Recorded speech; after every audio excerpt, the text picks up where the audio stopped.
घमंड का श्राप और साधु का यज्ञ। एक समय की बात है। राजपुर नामक राज्य में एक घमंडी राजा शासन करता था। उसके पास वैभव, सेना और अपार धन था, पर विनम्रता नहीं। एक दिन घने जंगलों से एक साधु आया। वह भूखा प्यासा था, पर उसकी आंखों में शांति थी और ललाट पर तेज। वह राजसभा में पहुंचा तो राजा ने उसे घमंड से देखा और बोला, बूढ़े सन्यासी, यहाँ तेरी जरूरत नहीं। तेरा स्थान जंगल में ही अच्छा है। सभा में सब हंस पड़े। राजा ने भी अट्टहास किया, पर साधु का चेहरा निर्विकार रहा। उसकी आंखों में एक गहराई थी जो समय को भेद रही थी। और तभी उसने भारी, धीमे पर गूंजती हुई वाणी में कहा, राजा, तू स्वयं को सर्वशक्तिमान समझ बैठा है, पर सुन, घमंड जिस दिन सिंहासन पर बैठता है उसी दिन राज्य की जड़ें हिल जाती हैं। इतिहास साक्षी है, जिन्होंने स्वयं को ईश्वर समझा, वे अंत में अपनी ही प्रजा की आंखों में गिर गए। तू भी वही मार्ग चुन रहा है, विनाश का। तूने मेरी चेतावनी को हंसी में उड़ाया। तूने मेरी तपस्या का उपहास किया। तो अब सुन उस साधु का श्राप जो अग्नि में तपा है और सत्य का दर्पण है। मैं तुझे श्राप देता हूँ। तेरे राज्य में 7 वर्षों तक वर्षा नहीं होगी। खेत सूखेंगे, अन्न मिट्टी बन जाएगा। बीमारियां इस किले की दीवारों तक चढ़ेंगी। प्रजा तुझसे नहीं, तुझसे छिपेगी। तू स्वयं जल के लिए भटकेगा और तेरे दरबार की दीवारें तुझे उत्तर नहीं देंगी।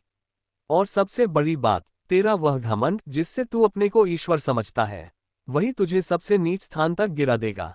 उस दिन जब तेरा राज्य सिसकेगा, तेरा मन कांपेगा और तुझे याद आएगा कि तूने एक साधु को सभा में अपमानित किया था। पर तब बहुत देर हो चुकी होगी। राजा, तस्मै नमः, समय का श्राप अब तुझ पर है। सभा में सन्नाटा छा गया। हंसी कहीं खो चुकी थी। केवल साधु की वाणी जैसे आकाश में गूंज रही थी। राजा हंसता रहा, पर समय रुका नहीं। कुछ ही महीनों में राजपुर में सूखा पड़ गया। अनाज खत्म हो गया, जल स्रोत सूखने लगे, रोग फैल गए और लोग रोज मरने लगे। राजा दरबार में तड़पता रहा, पर समाधान नहीं मिला।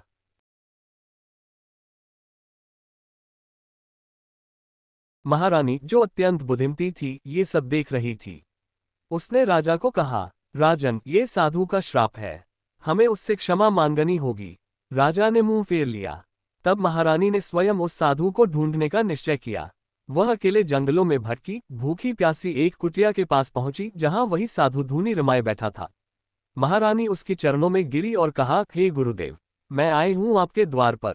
न खाली हाथ, न खाली मन।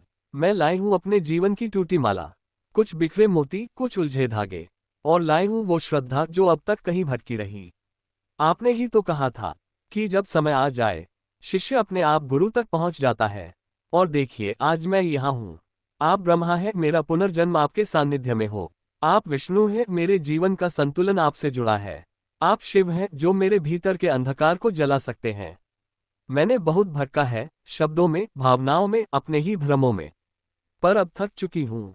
अब बस एक ही चाह है कि जो बिगड़ा है वो आपके चरणों में सुधर जाए। क्या मैं योग्य हूँ? शायद नहीं, पर क्या मैं तैयार हूँ?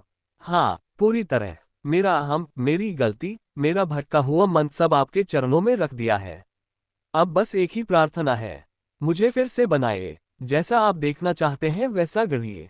मुझे ज्ञान दीजिए, दृष्टि दीजिए, दिशा दीजिए, क्योंकि आप ही मेरे ब्रह्म हैं।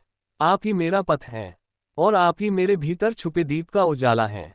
तस्मै श्री गुरुवे नमः। तस्मै श्री गुरुवे नमः। तस्मै श्री गुरुवे नमः। हे तपस्वी, मेरे पति से भूल हुई, पर दंड उनकी प्रजा भुगत रही है। कृपा करें, अपने श्राप को वापस लें। साधु ने आंखें खोली। रानी धीरे बोलती है, आंखों में पश्चाताप है।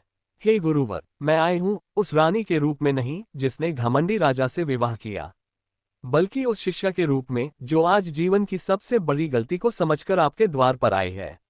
आपके श्राप ने सिर्फ राजा को नहीं, इस पूरे राज्य को छाया में ढक दिया है। मैं जानती हूँ, आप परम ज्ञानी हैं, तपस्वी हैं।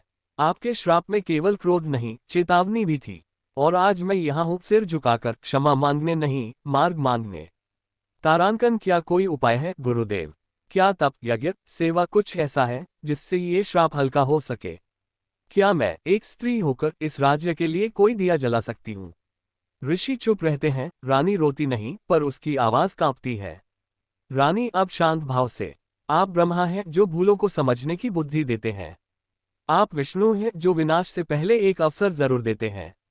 आप शिव हैं जो श्राप को भी सीख बना देते हैं। तो मुझे वह सीख दीजिए, वह उपाय बताए। राजा का घमंड अब जल चुका है, अब केवल राख है। आप उस राख से भी दीपक बना सकते हैं गुरुदेव। बस आपके शब्दों की लौ चाहिए। वह मुस्कुराया। श्राप को केवल तप से मिटाया जा सकता है। राजा को एक महायज्ञ करवाना होगा जिसमें सच्चे हृदय से पश्चाताप हो।